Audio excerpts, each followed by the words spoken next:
Hey guys, can somebody hear me? Hello?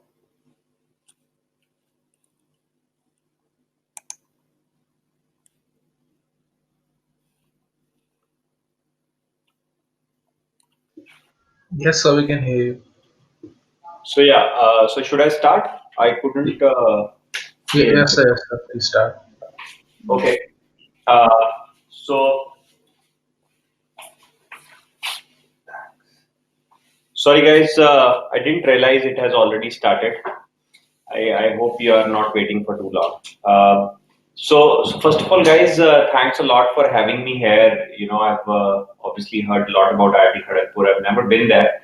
I was supposed to come once for the robotics festival, but then we didn't go because the train ride was too long, and we actually went somewhere else instead. So so sorry about that.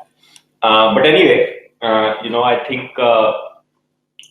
What I really wanted to talk about was that, really just a few things that entrepreneurs today should actually know, hopefully, to build a better type of companies, right? I mean, if you see, uh, there's so much happening in entrepreneurship in India, especially from IITs, right? I mean, most of, if like not most, a lot of entrepreneurs, a lot of students from IITs are choosing to be entrepreneurs and doing really well, right? But at the same time, there are a few things that I would have really loved to know myself, uh, that we would have known, uh, but we were not told that because primarily, when we started, entrepreneurship was not really a hot thing, right? There was nothing like entrepreneurship as a career choice. It was more like, when you didn't get anything else, so you would actually become an entrepreneur. So just to kind of back up a little bit, I tell you a little bit about my journey. So I graduated in 2009 from IIT Delhi in engineering physics. And then I went to US, uh, and actually I was supposed to go in September. My visa got delayed, so I went. In fact, I think I reached there like on October end or November end, one of those two dates, and it was already too late for the session. So my guide told me I was supposed to do a applied physics PhD at Stanford, and my guide told me, why don't you go to University of Maryland for a year and do some research there, so that you don't waste like 1 year, so you can just do some research rather than doing coursework, because I could only get admitted in the next session. So I went to University of Maryland, and there I realized that I can't do physics. I'm not a I was an experimental guy. I love to build machines. I love to do analysis of data in physics experiments. But when I started looking at like real hardcore physics, I realized this is like this is too slow for me. You had to wait years and years for like one thing to kind of, either be proven right or wrong. If it is proven wrong, then you kind of start from scratch again. So it's a lot of hard work, but a lot of patience also. I was fine with hard work, but I couldn't. I was pretty sure I didn't have the patience. So I came back to India and started working at my father's poultry farm. So my father had a poultry farm in Punjab, pretty small town in Punjab, and there, I started realizing that not many smart people were there in like traditional businesses in India. So it was pretty tough to just adjust with the kind of people and be able to gel with them. So I started something in poultry space, which was when I was in University of Maryland, I would go to the poultry department there. They actually had a pretty good poultry department, coincidentally. I would go there, and I found out that there was this some product called DDGS, which had been recently discovered in India. Started that in India, and it kind of didn't work for the first few months. And what happened was, after about 18 months of starting up and producing but not selling much, there was this drought in Argentina and in Brazil, and because of that, a lot of products which were our competitors, like soybean, soy meal, which were used for poultry meals, they became very expensive, right? And suddenly people wanted our product, right? So to be honest, we were like an uh, overnight success without really any doing of our own, right? I mean, there was this calamity in other exactly opposite part of the world, and that just made us hot. The only thing was that we were prepared for it. We were, ready to kind of capture that when that happened, and whenever it happened, we were able to capture that opportunity well. So I sold that company, started a company called Click Labs, and since it started out as a SaaS company, then it started out as a services company. I realized that this on-demand wave was getting pretty big, so we pivoted to SaaS and we rebranded JungleWorks. About 4 years ago, I started Jugnu, which was it was really started as a joke, to be honest. We thought maybe the auto rickshaw drivers will never use technology, so we just wanted to test if they will or not. And apparently they did. Apparently in India, if you make people more money than they already are, they don't really care about what it needs to be done. They'll just do whatever is needed. So and then 2 years into the Jugnu journey, what happened was Ola and Uber started burning a lot of cash because they realized, see, we were doing very well when we were under the radar, right? Ola Uber kind of ignored us, saying that we are a cheap option, and it didn't make sense for them to do. And even Travis Kalanick, I met him and he said auto rickshaw is too dirty, and we didn't want to do it. It was pretty happy time for me, right? But then they realized that a lot of people didn't care about auto rickshaw or taxi; they just wanted the cheapest, fastest ride. So so they became very serious about auto rickshaws, and they started burning a lot of money on auto rickshaws. That's when I realized that I mean, I can raise, let's say, maybe even $100 million. It will still be very minute amount in front of billions of dollars that Ola and Uber had. So I had to figure out something, right? So we pivoted again to B2B. I was pretty comfortable with B2B. In the first two companies I had done that, sold B2B, kind of. I have a knack for sales, I would say. At this point, I didn't start out that way. I started out as a product tech guy, but then I would say at this point I probably am a good sales guy. So started that. Jugnu also pivoted to B2B, and since then we have been doing pretty well. So now I run two companies, JungleWorks and Jugnu. They're both essentially like a platform for on-demand companies, right? Anybody wants to start pretty much any marketplace, be it a taxi marketplace or be it a hyper-local marketplace like Zomato. So we have a platform for that, and we have approximately 5,000 customers across the globe. We do about 500,000 transactions, maybe about 750K transactions a day globally, and we are bootstrapped and profitable. So that's our journey so far. And now coming to, I guess, the stuff that I was hoping that people would tell me that nobody did, or maybe people did tell me and I didn't listen. I'll say the same things to you guys. Maybe you won't also listen, but still, for the record, you'll have this. So I would say that I jotted down a few points, which I would say that you should really kind of think about before starting up, right? And the first point is actually uh, the very start, and that point is that should you be an entrepreneur? Because I see that a lot of people become entrepreneurs because they want to, because there's a lot of peer pressure. Today it's just hot. Earlier, like 5 years ago, 10 years ago, parents would say, you have to go to US and do an MS or something. Today, parents say, you should start a company. Zomato is doing so well or Flipkart is doing so well. So I think, but the litmus test for you to know that, uh, if you should become an entrepreneur is there are basically two things that are either in your mentality or not in your mentality, right? Are either in your attitude or not. So one of those will be, are you a very long term thinker or a short term thinker? So nothing wrong in it, right?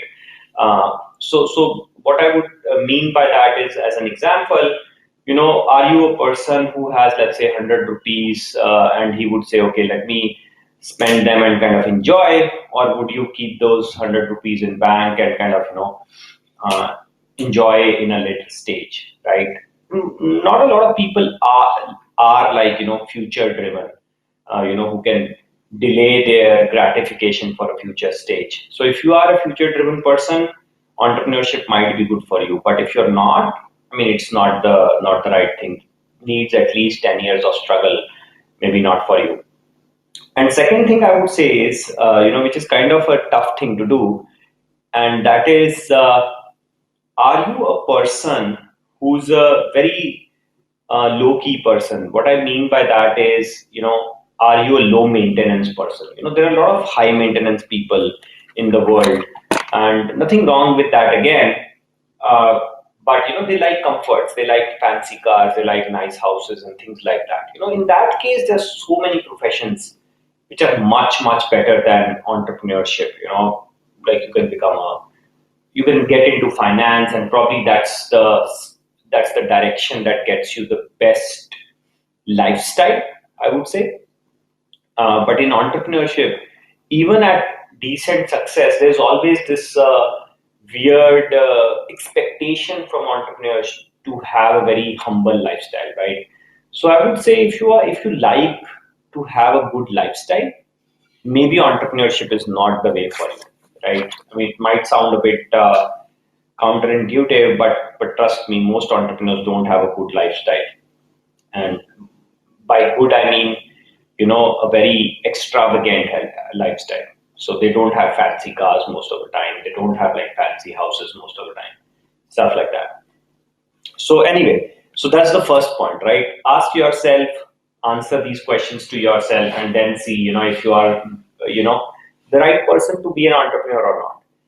And then I come to the second point. So let's say once you have decided if you want to be an entrepreneur or not, I mean, a lot of people stumble at this point that they really get stuck. And, I get a lot of questions about it. How do we fundraise? I have a great idea, but I don't have any money, right? So here's the second conundrum that comes, and second dilemma that comes in every entrepreneur's mind is whether should you be bootstrapping or should you be going for VC capital, right?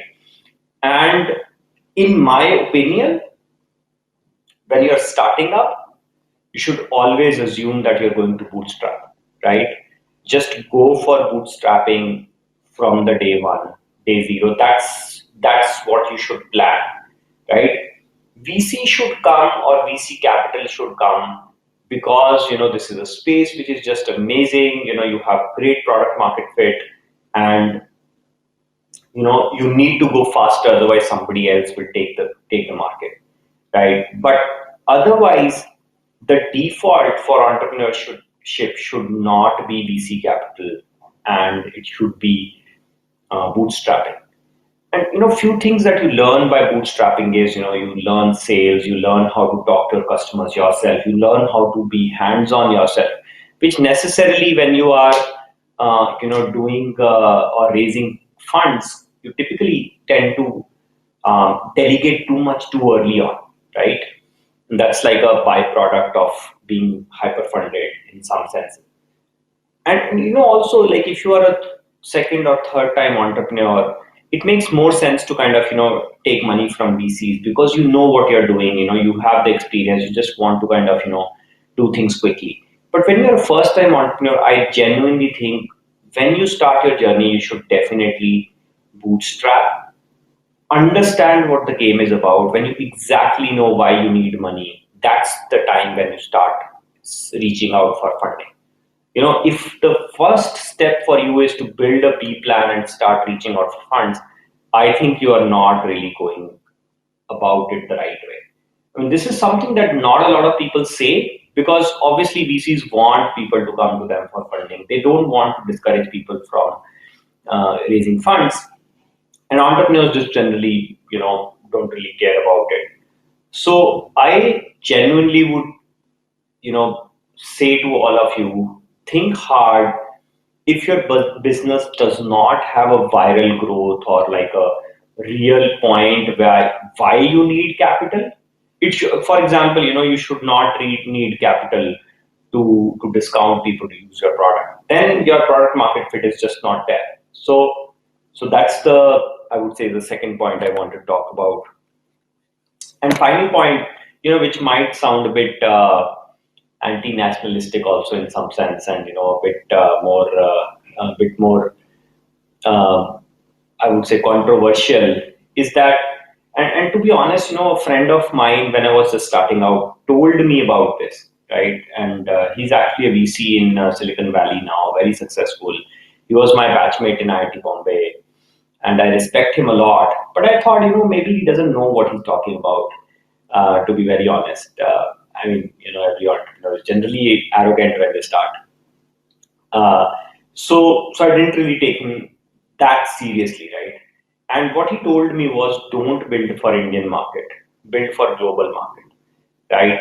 Now, every person, our prime minister, our, Niti Aayog, everybody is touting about how big and massive the Indian market is, how great the demographic dividend is, and how big our economy is.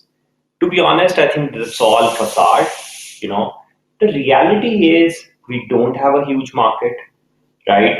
Consumers here don't have a good spending power, and India just does not have the GDP per capita that you really need in a good market, right? Yes, it's a huge market. If you crack something like e-commerce or food delivery, which everybody needs, or education, which is very mainstream, yes, you can make a lot of money.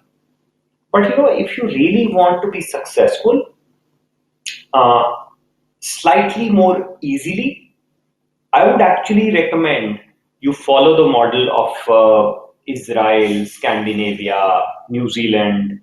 So why these countries are so successful at entrepreneurship, and by the way, these countries are much more successful than us at entrepreneurship. If you look at per capita companies that are being built, that are going public, they just blow us out of water, right? So why are they successful is because their own market is very, very small. So they, from day one, they build for a global market. And I realized it later on. So see, I was selling Jugnu, I was building Jugnu in India. It was a struggle every single day. The moment we pivoted to B2B and we went out of India or became a global company, we realized, I mean, things are so much easier. And I'm not saying that India is a tough place to do business, which it is, but the point is the reward of doing business or building for Indian market is just not proportionate for the hassle. Right? You're much better off building in India because talent is great and it's relatively cheap also. But you should not, in my opinion at least, build for Indian market if you are a first time entrepreneur. Build for global market, build from India, and I think you'll have success much more easily, and the magnitude of the success will be much higher. So that's, I think, I these are some of the points that I wanted to talk to you about, to kind of give you some perspective that you should actually uh, be a little more thoughtful when you're starting. I mean, entrepreneurship is romanticized a lot these days, by our media, because there's so many like young kids, 25-year-old billionaire and all those things. But understand that at the end of the day, it's just about running and building a business, and it's a fairly simple thing to do if you do it right, but it's pretty difficult, if things don't click. So emotionally, almost every entrepreneur I've met has gone through a very bad mental health phase, including me. So it's not the easiest thing, and people romanticize it a lot, but nobody really talks about the dark aspects too much. So that's hopefully this really helped you. So hopefully this helped you to kind of think about what you want to do. And I don't want to sound discouraging, but I hope that I should have given you like some real picture, which I thought these are things that if somebody had told me when I was at your stage, it would have saved me a few years of just moving around in circles. So hopefully that helps you. But yeah, I mean, if anybody has any questions, I would love to take questions. I mean, that's the really fun part about these panels, that we can do a lot more questions and answers with this chat thing these days. And I would love to answer any questions you guys might have.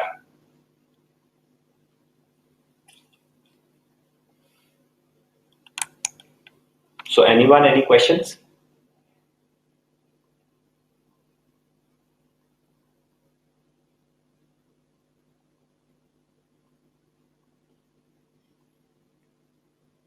I won't bite, guys.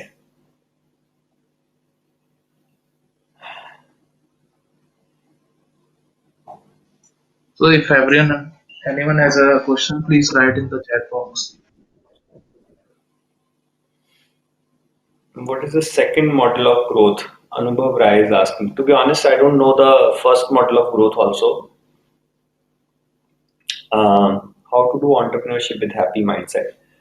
Uh, well, being happy or sad or like happiness is, I think, fairly kind of disjoint from whatever you're doing, right?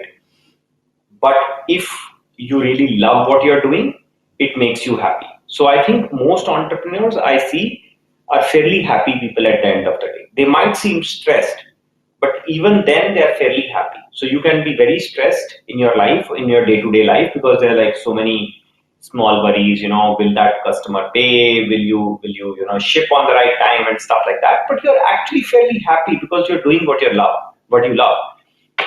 And I would say, the best approach is do stuff that you love and you'll be happy. If entrepreneurship is not making you happy, probably, going back to the first point, you're not meant for it, right? Do what you love, man. Do just what makes you happy. Don't do things that your parents want you to do or your friends want you to do. If you are doing what makes you happy, you'll automatically get better at it, and successful also by that logic.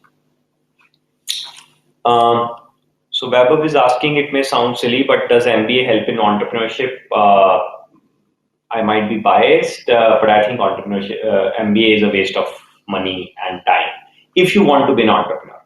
If you want to do a job, MBA helps because you connect with people, you have a good stamp on your CV, and it definitely is a very good way to get a better job than, let's say, not having an MBA.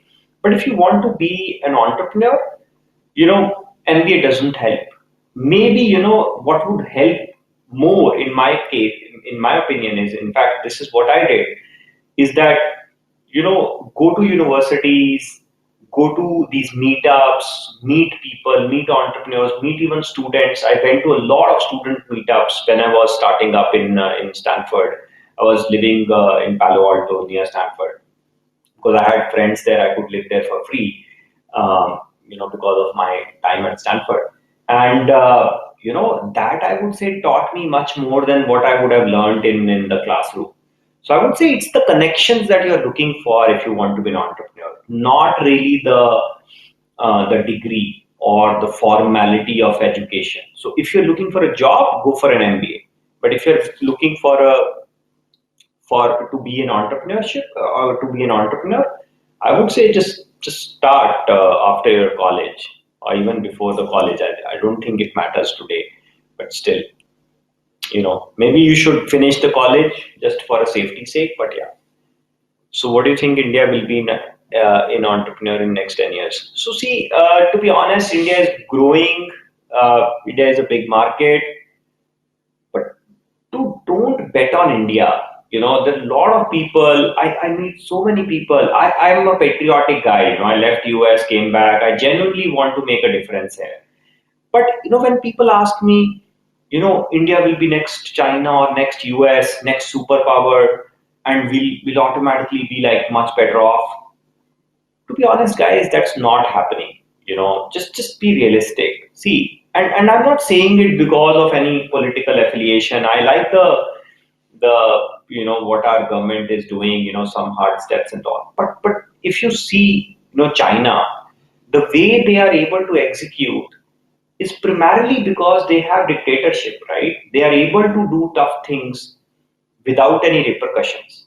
In India, you want to get land for a factory or something, it's impossible. You want to find people, the skill set is just not there. But so I think India will take a lot of time to uh, to get to its true potential, primarily because it takes time to drive a country as diverse as India, right? Our strength is our diversity, but our numbers, our population is a huge issue also. So I think, you should, you know, I would want India to be doing great, but looking at what we have done in the last 10 years, I'm not so optimistic at this point. Sorry. Surrounding companies spread to, I didn't understand Sadhnik, so can you be a little more specific? How to work super hard like Elon Musk, even if things are not in your favor. So Manish, I would say, the best way to do that is to love what you do. I mean, if you look at Elon Musk, you never think that he's stressed out about things, right? Just loves what he does so much.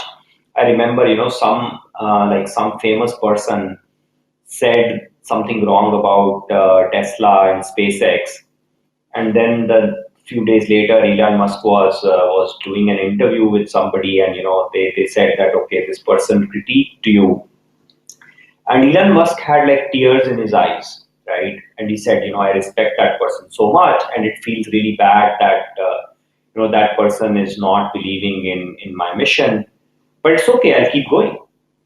And guys, that shows how deeply he believes in it. I think that's the real thing. That's the real crux that you should take away from it. Real entrepreneurs believe in their mission very, very deeply. And if you believe in something very deeply, it makes you happy and it becomes very easy. Even if it is very difficult on a day-to-day basis, you don't feel like, stressed out or tough in that sense. So I would say just love, have passion for what you're doing, and you'll automatically not feel that hard work is a pain. So what was the goal in your life? So who's asking? Jagjeevan. So to be honest, my goal in life, I'm not a person yeah, who thinks about okay, what is my goal in life? What do I want to do? I'm more of a take it as it comes kind of person, right? And you know, I feel that I want to make a difference. I want to make a difference in society around me. I want to, economically uplift the country if I can. And my personal goal is to create 1 million jobs through our platform, which I think we are on the way. Probably at around 50,000 now. So, but I'm not a person with like this huge overarching goal. I'm more like a day to day kind of a person. Take it as it comes and just figure it out kind of person. I mean, maybe it sounds a bit disappointing, but that's how I am, man. So my goals are like okay, simple things like I want to play this next week. I want to go to this place. Very small little things. That's what I mostly think about. I don't really have like big overarching goals in life. Sir, I'm having an idea. about creating a product. I should start a company for it? Should I go with others and tell them to make it launch in market? So Shivesh, to be honest, everybody has a lot of ideas. So if you have an idea, you really feel passionate about it, you should do it yourself. And if you want to tell people, great. But I doubt it's going to be so valuable just as an idea that telling this to somebody is going to motivate them to start a company. So, there's a saying in entrepreneurship, if you really feel your idea is great, try to get it stolen. It's actually very tough to get an idea stolen because everybody has their own ideas. So I would say if you're passionate about it, go for it. If not, sure, go tell people about it, but don't be disappointed if they don't like it because most of the human beings don't like other people's ideas. They like their own ideas. That's, kind of how it is. Uh, so Saurav is asking, what if my first idea fails and I search for new idea or stock on that to make it improve? Yeah. So Saurav, it's a good question because that's a very fair point. That let's say things are not going as you want them to be, and should you stick on to it or should you pivot, right? And it's a little bit of an art and a science, right? Science because you have to be very data driven, right? So let's say when you start something, you should have a thesis. Say my thesis when I started Jugnu was people want the same comfort or ease of booking a ride as they are doing it in taxi, right? So this was my thesis. My thesis was proven right because there was a lot of demand for it. And then comes Ola and Uber, they start burning against me. So what do I do? My thesis was right, but my thesis does not stay right if somebody else starts burning money, right? I mean, if there are three apps, one is cheaper, one is not, obviously people will choose the cheaper one. What did I do? I did pivot. So, it's always, and it was not an easy decision, right? It was not an easy decision for me to pivot. But at the same time, the data was in front of me. So I would say don't be emotional, be data driven in this case. And a lot of times you'll see when you start something, things don't turn out as you thought they would, but they generally turn out fine. So I would say that, pivot, but based upon data, right? And don't do it too often. Like give yourself enough time. So if you follow these two things, I hope you should be fine. Uh, Winning if chance, having field into getting job, let's well. Naman, I didn't really understand it properly, man. You'll have to kind of write it again. Sorry, bro. So they're saying yes. Shivam is asking how to do any work in any field, do better in Nihao. Again, yeah, I mean, I don't know how to be great at something other than being passionate about it and like thinking about it 24/7, right? That's what I do. Like when I'm obsessed with something, I just automatically get better at it because I'm like 24/7 engrossed into it. So can you design it? I guess so, but you have to be really passionate about what you're doing and you automatically get better at it. There's this rule that, if you spend 10,000 hours doing something, you'll get better at it. And 10,000 hours is a lot of time. So I would say just, be passionate about things that you really love and you'll get better at it. So Satendra is saying, I think dictatorship somehow helps China in growth. Yeah, Satendra, that's true. That's true, man. To be honest, I don't want that India becomes a dictatorship because obviously, like I'm proud that we live in a democracy. But sadly, the way to rally such a massive and diverse country is actually sometimes, you need to have that, uh, kind of hard stance. So I don't know. I don't know what the solution is. I know that it's a tough problem to solve. So which kind of mindset is required for entrepreneurship? I think the mindset of experimentation, so basically, if you think of life as small experiments, and when they succeed, you don't become so happy that it hurts, that it kind of affects you in a bad way, you become arrogant and stuff. And when things don't succeed, you don't become depressed. So I think that is what I would say is the ideal entrepreneurship mindset, right? Don't be too happy on success, don't be too sad on failure, and do things because you want to do them, not because you want to succeed on something. I guess that's the option. So, Vaibhav is asking, you mentioned that you were in Palo Alto and it seems to be hub of innovation. What is the environment like?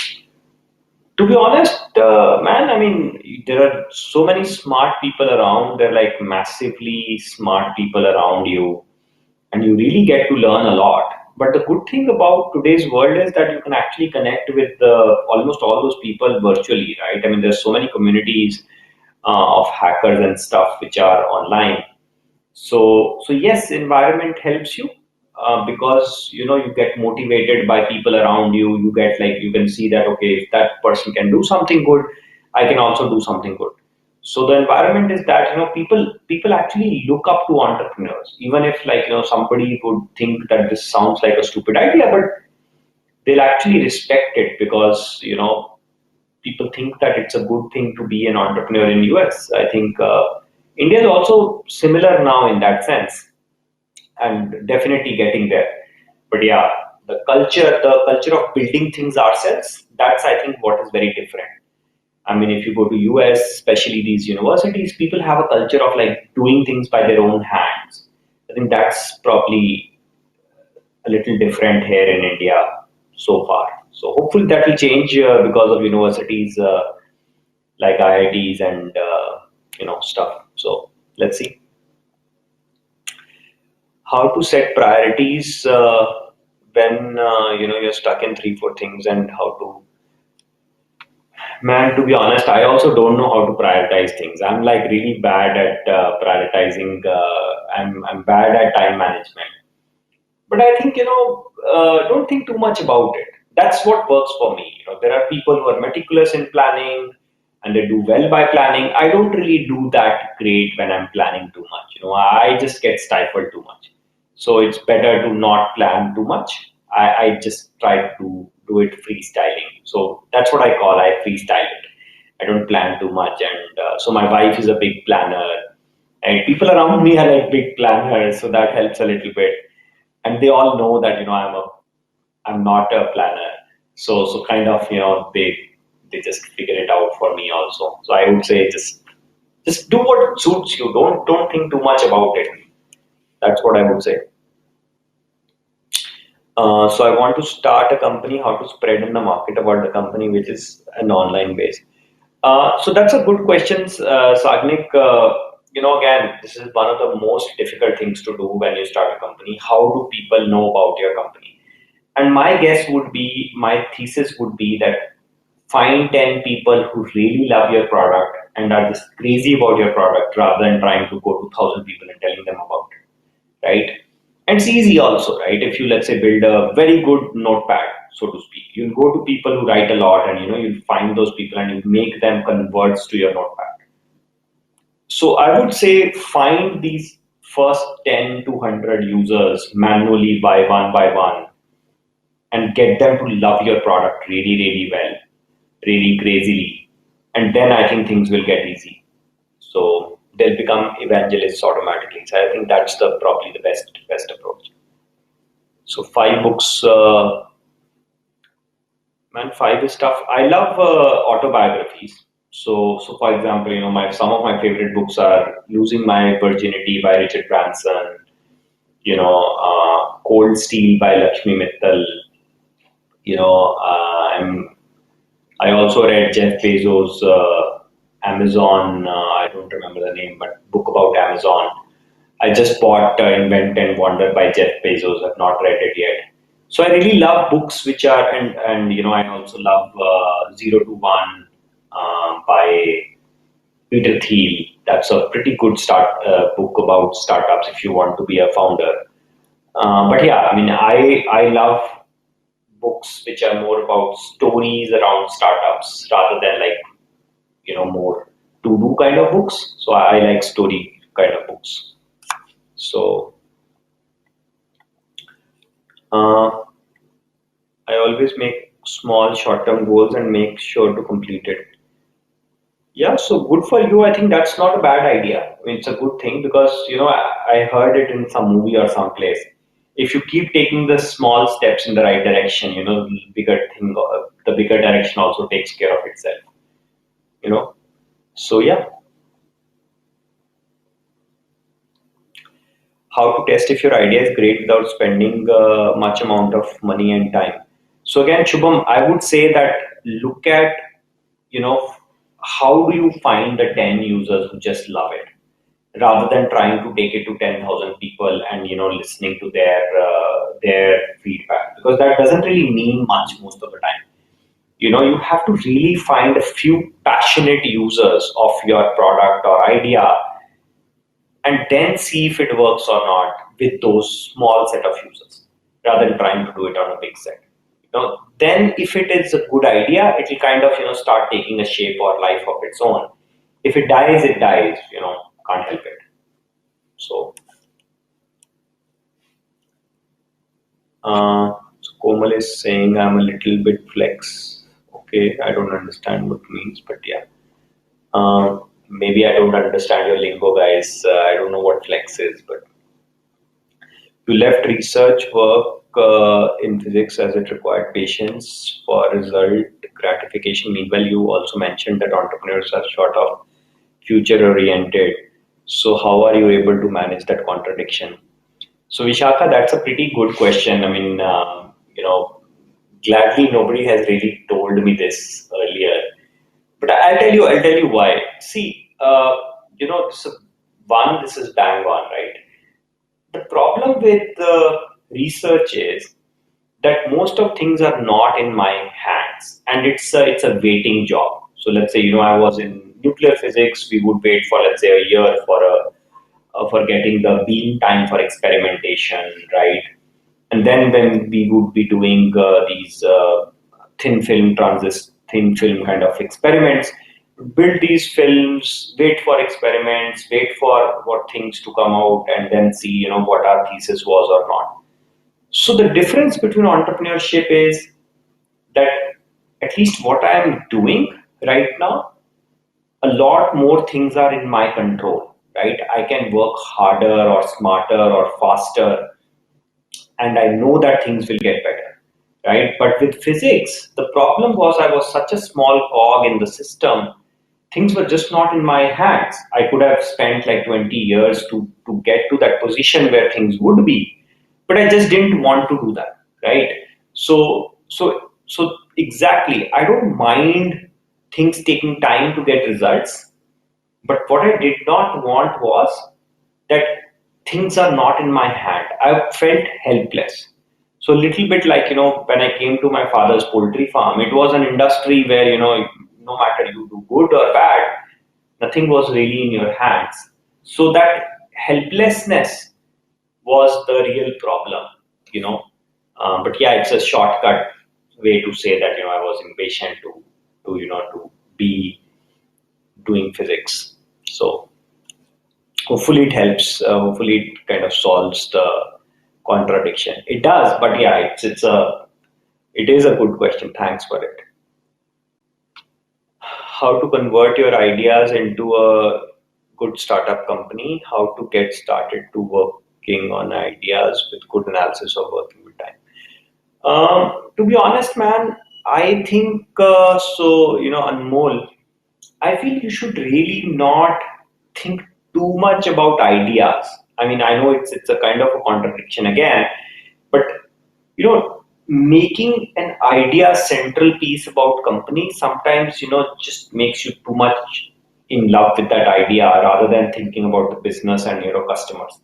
So I would say focus on your customers and the way you want to help them, and take a lot of feedback from them, and they'll probably answer this to you in real time rather than thinking of whether this idea is great or not. Right? I would say, just talk to your customers as much as possible, and try to take it from them. And I think that will be a better approach. At least for me, whenever I'm in doubt, I just go to my customers, talk to them, and I get a lot of bashing sometimes, but that's okay. They're customers; they can do that.